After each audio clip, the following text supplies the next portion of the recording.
ಹೊಸ ವರ್ಷ ಭಾರತೀಯ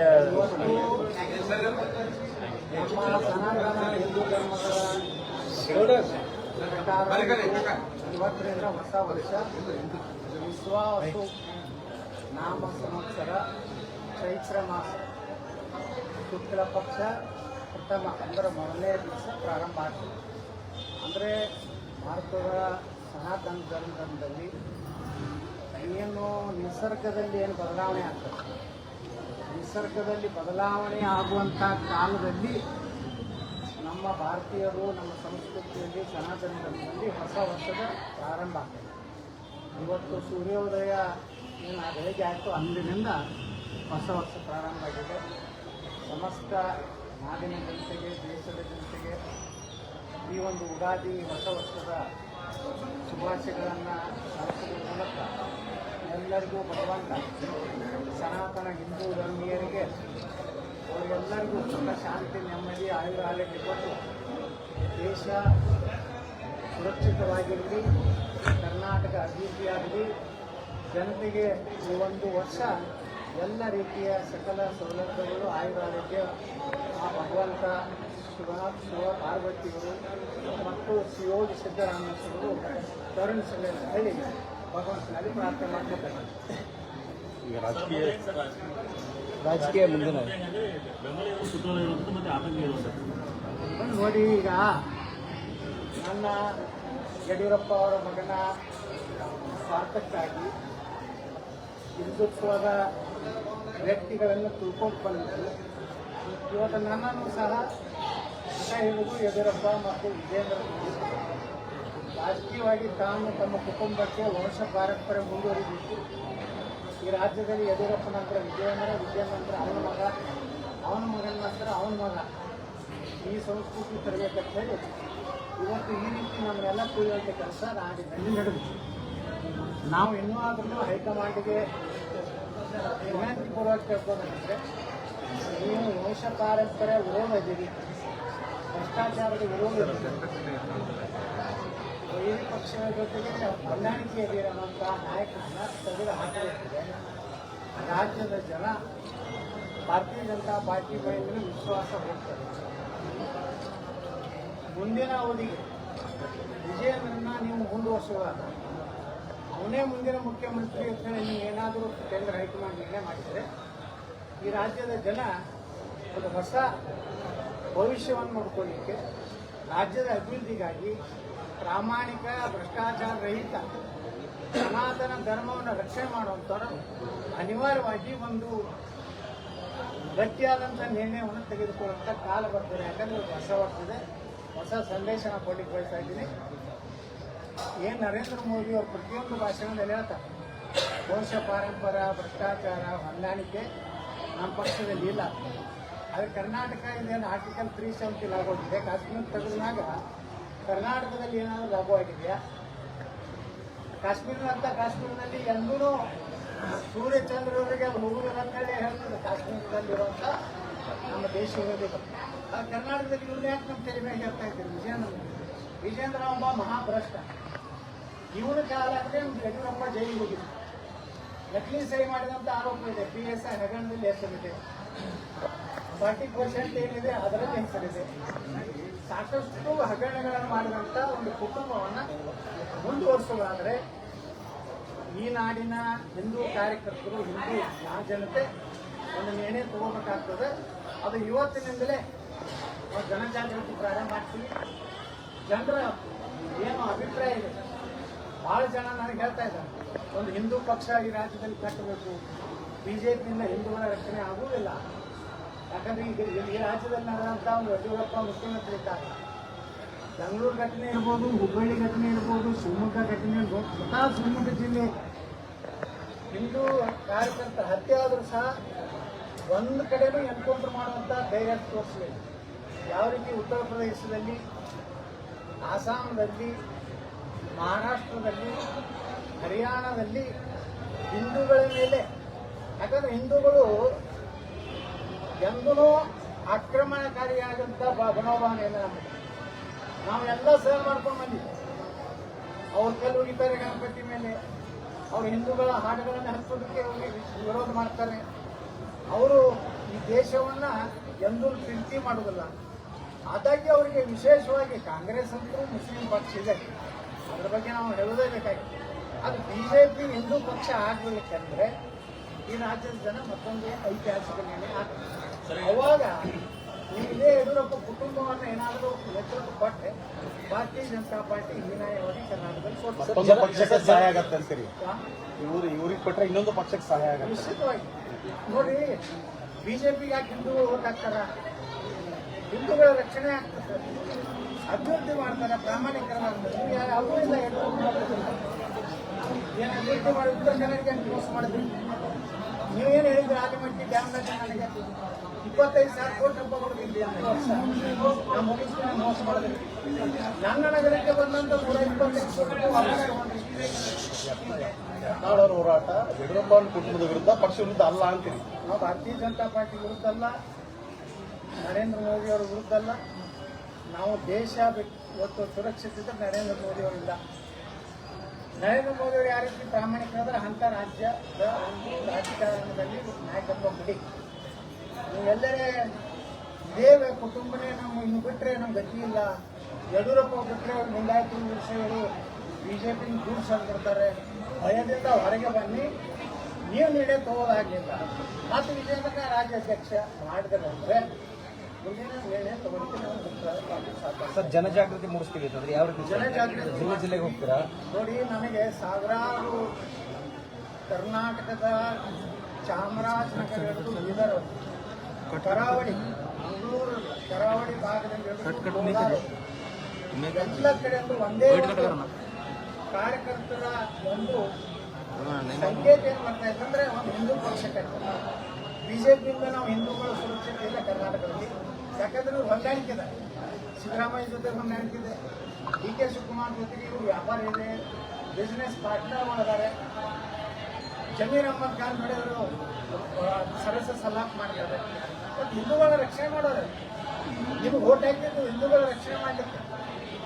ನೀವು ಅದನ್ನು ಮಾಡ್ತಾ ಇಲ್ಲ. ವಿಧಾನಸಭೆಯಲ್ಲಿ ಆ ರಾಜಣ್ಣ ಅವರು ಹೇಳ್ತಾರೆ, ಆದರೆ ಆ ವಿಜಯೇಂದ್ರ ಒಂದು ಅಸಂಖ್ಯ ಹೇಳ್ತಾನೆ, ಅದನ್ನು ಪ್ರಸ್ತಾಪ ಮಾಡಿ. ಯಾಕಂದರೆ ಅವ್ರು ಹೇಳಿದ್ದಾರೆ, ಸಿದ್ದರಾಮಯ್ಯ, ಡಿ ಕೆ ಶಿವಕುಮಾರ್, ವಿಜೇಂದ್ರ, ನೀ ಏನಾದರೂ ಭಾಳ ಜಿಗಿದಾಡಿ ಅಂದರೆ ನಿಮ್ಮ ಮಕ್ಕಳು ಪಕ್ಷದಲ್ಲಿ ಹೊರಗಾಗ್ತೀವಿ, ನಿನ್ನ ಮ್ಯಾಗಿನ ನಕಲಿ ಸಹಿಗಳನ್ನು ನಾವೆಲ್ಲ CBI ಕೊಟ್ಟು ನೀನು ಬರೋಬ್ಬರಿ ಮಾಡ್ಕೊಂಡದಕ್ಕೆ ಬಿಜೆಪಿಯನ್ನು ಇವತ್ತು ಕರ್ನಾಟಕದಲ್ಲಿ ಒಂದು ನೈತಿಕ ಅಧಪತನ ಮಾಡಲಿಕ್ಕೆ ಇದನ್ನು ಕೇಂದ್ರ ಹೈಕಮಾಂಡ್ ತಿಳ್ಕೋದೇ ಹೋದರೆ ಮುಂದೆ ಏನಾದರೂ ಒಂದು ನಾವು ನಿರ್ಣಯ ಮಾಡಿದ್ವಿ, ನಾವು ಸರ್ವೆ ಮಾಡ್ತೀವಿ, ಎಲ್ಲರೂ ಒಪಿನಿಯನ್ ಸ್ಟಾರ್ಟ್ ಮಾಡ್ತೀವಿ ಮೇಲೆ ರಾಜ್ಯದಲ್ಲಿ. ಇನ್ನೊಂದು ಕೇಂದ್ರ ಇದು ರಾಜ್ಯದಲ್ಲಿ ಇನ್ನೊಂದು ಹಿಂದೂ ಸನಾತನ ಧರ್ಮ ರಕ್ಷಣೆ ಮಾಡೋದು ಅಭಿವೃದ್ಧಿ ಪರವಾದಂಥದ್ದು ಉತ್ತರ ಕರ್ನಾಟಕದ ಒಂದು ಏನು ಅಭಿವೃದ್ಧಿಗಾಗಿ ಒಂದು ಬೇರೆ ಒಂದು ರಾಜಕೀಯ ಪಕ್ಷ ಬೇಕಾ ಅನ್ನೋಂಥ ಅಭಿಯಾನವನ್ನು ನಾವು ಪ್ರಾರಂಭ ಜನಾಭಿಪ್ರಾಯ ಸಂಗ್ರಹ ಮಾಡ್ತೀವಿ. ಜನಾಭಿಪ್ರಾಯ ಸಂಗ್ರಹ ಮಾಡ್ತೀವಿ. ನಾವು ಇಡೀ ರಾಜ್ಯದಲ್ಲಿ ನಾವು ಸುತ್ತಾಡ್ತೀವಿ, ಎಲ್ಲ ಕಡೆ ಜನಾಭಿಪ್ರಾಯ ತಗೋತೀವಿ. ಸಾಕಷ್ಟು ವಿದೇಶಗಳಿಂದ ಸಹ ಇವತ್ತು ನಮಗೆ ಕರೆ ಬರ್ತಾ ಇದೆ, ಫೋನ್ ಬರ್ತಾ ಇದೆ, ನೀವು ಒಂದು ಪಕ್ಷ ಕಟ್ಟಿ ಹಣ ನಾವು ಬಯಕೆ ನೀಡಿದ್ವಿ. ನೀನೇ ನಾವು ಶನಿದೇವರ ಒಂದು ದೇವಸ್ಥಾನದಲ್ಲಿ ಇದ್ದಾಗ ಬೆಂಗಳೂರಿನವರೊಬ್ಬರು ಬಂದು, ಅವರು ಎಲ್ಲಿ ಅಂದ್ರೆ ಪ್ರಹ್ಲಾದ್ ಜೋಶಿ ಅವರು ಏನು ಅಪಾರ್ಟ್ಮೆಂಟ್ ಇದೆ ಬೆಂಗಳೂರಲ್ಲಿ, ಅದರ ಪಕ್ಕದಲ್ಲಿ ಇರುವಂಥವ್ರು. ಅವ್ರು ಹೇಳಿದ್ರು, ಯತ್ನಾಳ್ ನೀವು ಒಂದು ಹೊಸ ಪಕ್ಷ ಕಟ್ಟಿ, ನಾವು ಮೊದಲೇ 11 ಲಕ್ಷ ರೂಪಾಯಿ ನಿಮಗೆ ಪಕ್ಷ ಕಟ್ಟಲಿಕ್ಕೆ ಕೊಡ್ತೇವೆ, ದೇಣಿಗೆಯಾಗಿ ಜನ ತಗೊಳ್ಳಿಕ್ಕೆ ತಯಾರಾಗ್ತಾರೆ.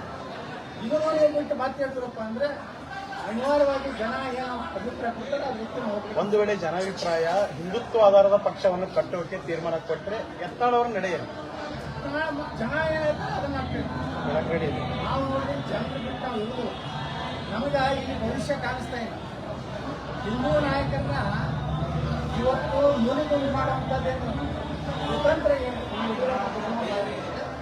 ಇದು ಜನಾಭಿಪ್ರಾಯ ಹೊಸ ರಾಜಕೀಯ ಒಂದು ಹುಟ್ಟು ಆಗಲಿ ಕರ್ನಾಟಕದಲ್ಲಿ ಅಭಿಪ್ರಾಯ ಬಂದರೆ 100ಕ್ಕೆ 100 ನಾವು ಬರುವ ವಿಜಯದಶಮಿ ದಿವಸ ಹೊಸ ಒಂದು ರಾಜಕೀಯ ವ್ಯವಸ್ಥೆ ಕರ್ನಾಟಕದಲ್ಲಿ ನಾವು ಉದ್ಘಾಟನೆ ಮಾಡ್ತೀವಿ. ಸರ್, ನಿಮ್ಮ ಟೀಮ್ ಎಲ್ಲ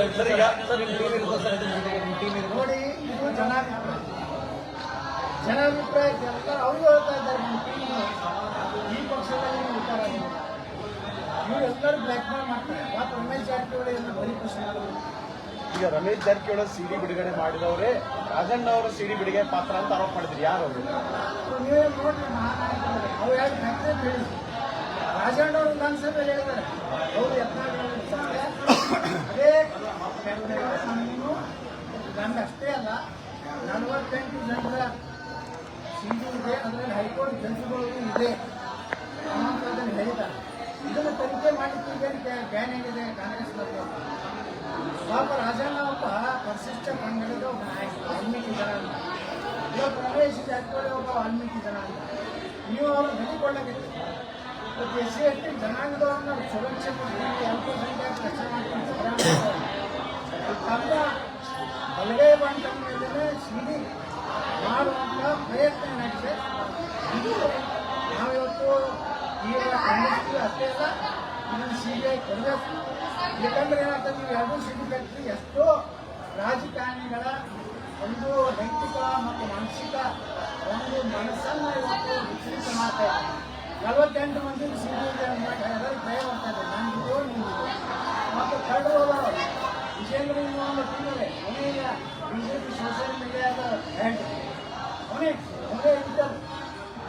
ಈ BJP ಅಲ್ಲೇನು ಕಾಂಗ್ರೆಸ್ ಅವ್ರು ಹೇಳಿದ್ದಾರೆ. ಮೊನ್ನೆ ಮುನಿರತ್ನ ಹೇಳಿದ್ರು, ನಮ್ದೆಲ್ಲ ಇಷ್ಟೆಲ್ಲ ಸಿಡಿ ವ್ಯವಹಾರ ಮಾಡೋದೇ ಸಿಡಿ ಮೊನ್ನೆ ಡಿಸ್ಕಸ್ ಮಾಡ್ತಾರೋ ಮುನಿರತ್ನ ಹೇಳಿದ್ರು. ಇದು ಎಲ್ಲ ನೋಡಿದಾಗ ಈಗ ರಾಜಕೀಯ ನಾಯಕರು ಈ ರಾಜ್ಯದಿಂದ ಜನ ತಗೋಬೇಕಾದ್ರೆ ಅವ್ರ CBI ತನಿಖೆ ಆಗಬೇಕು, ಅವ್ರಿಗೆ ಶಿಕ್ಷೆ ಆಗಬೇಕು. ಇನ್ನು ಮುಂದೆ ರಾಜಕಾರಣ ಮಾಡುವಂಥ ಹಲಕ ಕೆಲಸ ಮಾಡ್ತಾರೆ.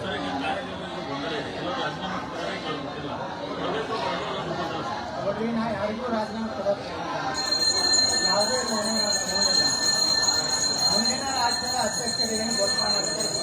ಅದರ ಮ್ಯಾಗೆ ನಮ್ಮ ನಡೆ ನಾವು ಯಡಿಯೂರಪ್ಪಗೆ ಜೋತ್ ಅಂದ್ರೆ ಸರ್, ಈಗ ಅಸಿಸ್ಟಿನ ನೆಪದಲ್ಲಿ ಯತ್ನಾಳ್ ಅವ್ರನ್ನ ಉಚ್ಚಾಟನೆ ಮಾಡಿದ್ರು. ಹಾಗಾದ್ರೆ ಯತ್ನಾಳ್ ಅವರು ನಿಜವಾಗಿ ಅಸಿಸ್ಟ್ ಮಾಡಿದ್ರ? ಏನೈತೆ ಪ್ರೂಫ್ ಏನೈತೆ? ಭಾರತೀಯ ಜನತಾ ಪಾರ್ಟಿಗೆ ಏನು ಟೀಕೆ ಮಾಡಿದ್ರು? ನರೇಂದ್ರ ಮೋದಿ ಅವ್ರ ಬಗ್ಗೆ ಏನು ಮಾತಾಡಿದ್ರು? ಅಮಿತ್ ಶಾ ಅವ್ರ ಬಗ್ಗೆ ಮಾತಾಡಿದ್ರು? ಭಾರತೀಯ ಜನತಾ ಪಾರ್ಟಿಯ ಸಾಕಷ್ಟು ಸಿದ್ಧಾಂತಗಳ ವಿರುದ್ಧ ಮಾತಾಡಿದ್ರು. ಅಥವಾ ಭಾರತೀಯ ಜನತಾ ಪಾರ್ಟಿಯ ಅಧಿಕೃತ ಅಭ್ಯರ್ಥಿ ವಿರುದ್ಧ ರಾಜ್ಯಸಭೆಯಲ್ಲಿ ವಿಧಾನಸಭೆಯಲ್ಲಿ ನಾನೊಬ್ಬ ಕಾಂಗ್ರೆಸ್ ಮತ್ತು JDS ರಾಜಕೀಯ ಸಭೆಗಳಿಗೆ ಹೋಗಿಲ್ಲ.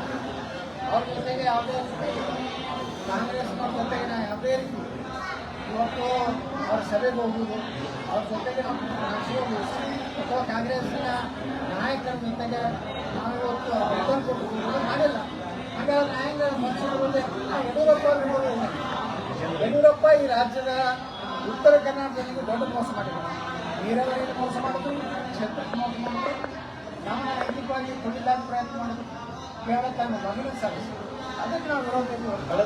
ಇವತ್ತಿಗೂ ಸಹ ನಾವು ಭಾರತೀಯ ಜನತಾ ಪಾರ್ಟಿ ನಮ್ಮ ತಾಯಿಗೆ ತಿಳ್ಕೊಂಡು ಕಳೆದ ಲೋಕಸಭಾ ಚುನಾವಣೆಯಲ್ಲಿ ಹಲವಾರು ಕ್ಷೇತ್ರಗಳಲ್ಲಿ ಬಿಜೆಪಿ ಸೋಲಕ್ಕೆ ಯಡಿಯೂರಪ್ಪ ಅವರ ಕುಟುಂಬ ಕಾರಣ ಅಂತ ಆರೋಪ ಮಾಡಿದ್ರಿ. ಅಲ್ಲಿ ಕರಾವಳಿಯಲ್ಲೂ ನಮ್ಮ ಇದರಲ್ಲಿ ಕಲ್ಯಾಣ ಕರ್ನಾಟಕ, ಹೈದರಾಬಾದ್ ಕರ್ನಾಟಕ, ಈ ಕಲ್ಯಾಣ ಒಂದು ಸೀಟ್ ಬರ್ತಿಲ್ಲ. ಅಲ್ಲಿ ಡಾಕ್ಟರ್ ಉಮೇಶ್ ಜಾಧವ್ ಸೋಲಿಸಿ, ಸತ್ಯ ಭಗವಂತ ದೇವನ್ ಸೋಲಿಸಲಿಕ್ಕೆ, ರಾಯಚೂರಿನಲ್ಲಿ ಸೋಲಿಸಲಿಕ್ಕೆ, ನೀವು ಇದರಲ್ಲಿ ನಮ್ಮ ದಾವಣಗೆರೆ ಯಾರು ಯಡಿಯೂರಪ್ಪಗೆ ವಿಷಯ ಪೆಟ್ರೋಲ್ ಹಾಕಿ ಇವರು ಖರ್ಚು ಕೊಟ್ಟಂತ ಆ ಕುಟುಂಬ ನನ್ನ ಜೊತೆಗೆ ಆ ಕುಟುಂಬಕ್ಕೆ ಮೋಸ ಮಾಡಿ ನಿಮ್ಮ ಹಿಂದಿರುವಾಗಿ ರಕ್ತ ಚೇಲಾಗಳನ್ನು ಬಿಟ್ಟು ಇವತ್ತು ನೀವು ನಮ್ಮ ಸಿದ್ದೇಶ್ವರ ಚಾಮರಾಜನಗರ ಪಾಪ ಒಬ್ಬ ದಲಿತ, ಅವ್ರಿಗೆ ಹಣನೇ ಕೊಡಲಿಲ್ಲ. ಹಣ ಮಾಡಿ ಅವನು ಒಬ್ಬ ವಿಜೇಂದ್ರ ಚೇಲ ಎಲ್ಲ ದುಡ್ಡು ಹೊಡ್ಕೊಂಡು ಹಿಂಗೆ ಮಾಡಿ ತುಮಕೂರಲ್ಲಿ ಕುಮಾರಸ್ವಾಮಿ ಅವರು ಬಹಳ ಒಂದು ಗಟ್ಟಿಯಾದಂಥ ಅವರು ಏನು ವಿಚಾರ ಮಾಡಿದ್ರು. ದೇವೇಗೌಡರು ಏನು ಹೇಳಿದ್ರು, ನಾನು ಸಮಾನ ಸೋತ್ರ ನಾನೇ ಸತ್ತ ಮಾಡ್ತೇನೆ. ಇಡೀ ಹಳ್ಳಿ ಸಮುದಾಯ ಒಕ್ಕಲಿಗ ಸಮುದಾಯ ಎಲ್ಲರಿಗೂ ಸಮಾನ ಪಾಲಾಗಿ ಗೋವಿಂದ ಕಾರಜೋಳರ ಪರಿಸ್ಥಿತಿ ಅದೇ. ಗೋವಿಂದ ಕಾರಜೋಳರನ್ನ ಚುನಾವಣೆ ಸೀಟ್ ಹಂಚಿಕೆ ಆದ್ಮೇಲೆ ಚಿತ್ರದುರ್ಗ ಕೂಡ ಅವರಿಗೆ ಸ್ಟೇಜ್ ಮೇಲೆ ಹೊಡಿಲಿಕ್ಕೆ ಬಂದವನಿಗೆ ಇವತ್ತು ಜಿಲ್ಲಾಧ್ಯಕ್ಷ ಡಾಕ್ಟರ್ ಸುಧಾಕರ್ ಏನು ಇವತ್ತು ಚಿಕ್ಕಬಳ್ಳಾಪುರ ಅಂತ ಕೇಳಿದ್ರು. ಅವ್ರು ವಿರುದ್ಧ ಎಲೆಕ್ಷನ್ ಮಾಡೋದಂತ ನಮ್ಮ ಜಿಲ್ಲಾಧ್ಯಕ್ಷ ಅಂದ್ರೆ ನಿಮ್ಗೆ ನೀತಿ ಇರುತ್ತೆ. ಉಮೇಶ್ ಜಾಧವ್ ಬಾಬಾ ಬಂಜಾರ ಸಂಬಂಧ ಬರೀ 25 ಸಾವಿರ ಸೋಲು. ಅಲ್ಲಿ ನಿಮ್ಮ ಜಿಲ್ಲಾಗಳ ಜನತೆಗಳೇನಲ್ಲ ಕಲಬುರಗಿ ಅವ್ರು ಯಾವ ಪಕ್ಷ ಮಾಡೋರು ಎಷ್ಟು ದುಡ್ಡು ಈ ಪಾರ್ಟಿಯಿಂದ ಬಂದಂಥ ದುಡ್ಡು ನೀವು ಹೊರಬೋದು ಇಲ್ಲಿ ಎಲ್ಲ ಭಗವಂತ ಅವ್ರು ಸೋಲಿಸಿಲ್ಲ. ಯಾರು ನಿಮ್ಮ ಜಿಲ್ಲೆಗಳ MLA ಹೀಗಾಗಿ ನೀವು ಪಕ್ಷಕ್ಕೆ ನಿಲ್ತಾರೆ, ನಾನು ನಿಷ್ಠೆ ನಿಮ್ಮ ನಿಷ್ಠೆ ಹಾಗಾದ್ರೆ ಬಿಜೆಪಿಯಲ್ಲಿ ಯತ್ನಾಳ್ ರನ್ಔಟ್ ಆದ್ರ ಬೋಲ್ಡ್ ಆದ್ರ ಅಥವಾ ಮ್ಯಾಚ್ ಫಿಕ್ಸಿಂಗ್ ಒಳಗಾದ್ರ ಇದು ಷಡ್ಯಂತ್ರ ಆಯ್ತಾ? ತಮ್ಮ ಉಚ್ಚಾಟನೆ ನೋಡಿ ಇದು ಏನಿತ್ತು ಗೊತ್ತಿಲ್ಲ. ಇದರಿಂದ 14 ರೀತಿಯ ಕಾರಣಗಳು ಹೇಳ್ತಾರೆ. ಯತ್ನಾಳ್ ಉಚ್ಚಾಟನೆ ಮಾಡಲು ವಿಜಯನಗರ ಅಧ್ಯಕ್ಷ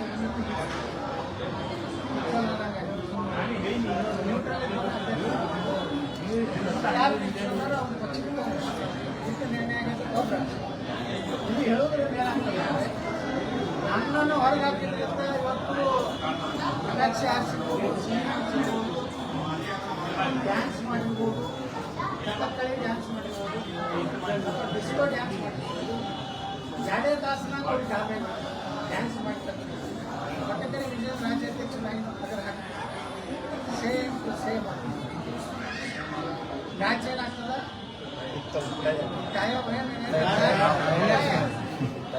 ಏನಾಗ್ತದೆ ಗಾವರಾಗಿ ಡ್ಯಾನ್ಸಿಂಗ್ ಮಾಡಕ್ಕೆ ಅಲ್ಲೇ ನಿಂತಿದ್ರು.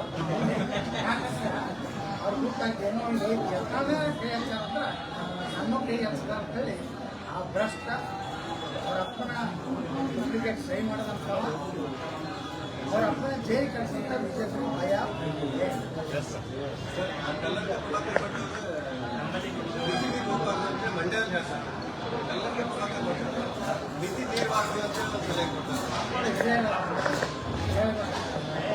ಆದ್ರೆ ಅವ್ರಿಗೂ ಭಾಳ ನೋವಾಯ್ತು.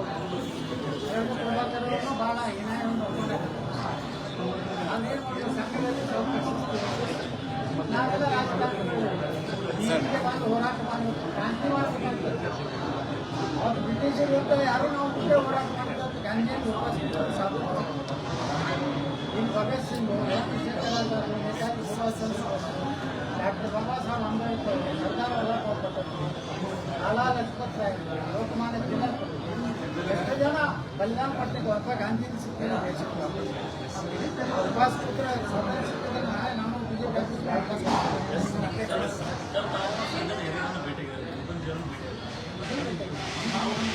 ಈ ಉಚ್ಚಾರಣೆ ಅಂದ್ರೆ